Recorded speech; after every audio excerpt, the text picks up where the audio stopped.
नमस्कार, मी सद्दाम सिंगुल्ला. आपण पाहतात SM नेटवर्क पुस्तक पीपल मराठी. चला तर पाहूया आजची ठळक घडामोडी. इचलकरंजी प्रभाग क्रमांक 10 मधील जात दाखल्यावर वाद. दलित महासंघाचे राज्य उपाध्यक्ष अजित भोरे यांचा नगरसेवक रवी रजपुते यांच्या उमेदवारी विरोधात आक्षेप. न्यायालयात दाद. इचलकरंजी महानगरपालिकेच्या 2026 सार्वत्रिक निवडणुकीदरम्यान प्रभाग क्रमांक 10 अनुसूचित जाती प्रवर्गमधून शिव शाहू विकास आघाडीचे अधिकृत उमेदवार अजित अशोक भोरे यांनी उमेदवारी अर्ज दाखल करून निवडणूक लढवली होती. या निवडणूक प्रक्रियेदरम्यान प्रतिस्पर्धी भारतीय जनता पार्टीचे अधिकृत उमेदवार व सध्याचे नवनिर्वाचित विद्यमान नगरसेवक रवी रजपुते यांच्या जात प्रमाणपत्रकावर गंभीर आक्षेप घेत अजित भोरे यांनी निवडणूक अधिकाऱ्यांकडे हरकत दाखल केली होती. छाननी प्रक्रियेदरम्यान अनेक वेळा लेखी व तोंडी हरकती सादर करूनही निवडणूक अधिकाऱ्यांनी सदर हरकतींकडे दुर्लक्ष करत रवी रजपुते यांचा अर्ज वैध ठरवला, असा आरोप अजित भोरे यांनी केला आहे. हा निर्णय जाणीवपूर्वक घेतल्याचा आरोप करत त्यांनी याविरोधात माननीय न्यायालयात दाद मागितली आहे.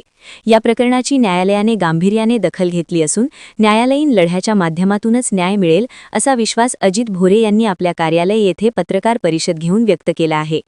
होत असलेल्या दलितांच्यावर अन्यायाविरोधात वेळ पडल्यास संपूर्ण महाराष्ट्रात दलित महासंघाच्या वतीने उग्र आंदोलन छेडण्याचा निर्णय घेण्यात येईल, असेही त्यांनी स्पष्ट केले. महाराष्ट्रातील दलित समाजावर सातत्याने अन्याय होत आहे. ही केवळ एका प्रभागाची लढाई नसून दलितांच्या हक्कांची लढाई आहे, असे मत अजित भोरे यांनी यावेळी मांडले. माननीय न्यायदेवतेवर पूर्ण विश्वास असून निकाल निश्चितच योग्य लागेल, असेही त्यांनी सांगितले. दरम्यान या प्रकरणात अजित भोरे यांचे वकील शिंदे हे सातत्याने पाठपुरावा करत असून संबंधित उमेदवारी संदर्भातील कथित बोगस कागदपत्रेही समोर आली आहेत, असा दावा करण्यात आला आहे. माननीय न्यायालय योग्य तो न्याय देईल, असा विश्वासही अजित भोरे यांनी व्यक्त केला आहे. मी अजितराव अशोक भोरे बोलतो.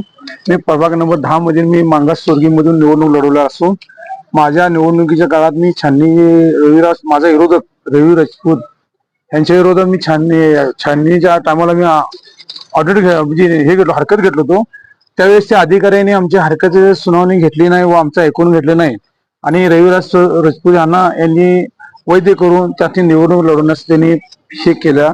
त्यावेळेस मी परमेश्वर हरकत ऐकून घेतलं नसल्यामुळं आता आम्ही कोर्टात धाव घेतलेली असून कोर्टात आम्ही न्याय मागत आहे आणि सदरचा रवी राजपूत हा ओबीसी मध्ये मोडतो आणि त्यामुळे तो आमच्या मागासवर्गीयमध्ये मोडत नाही, तर ते मागासवर्गीयमध्ये उमेदवार भरल्यामुळे आम्ही कोर्टात त्याच्यावर दाद मागत आहे.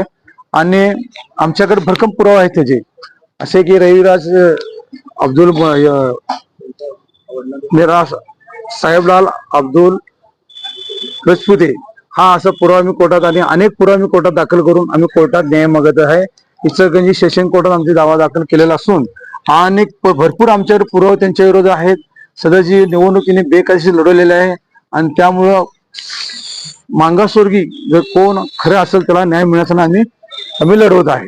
त्यामुळे आम्ही कोर्टात दाद मागून आम्हाला न्याय मिळणार ही अशी आम्ही अपेक्षा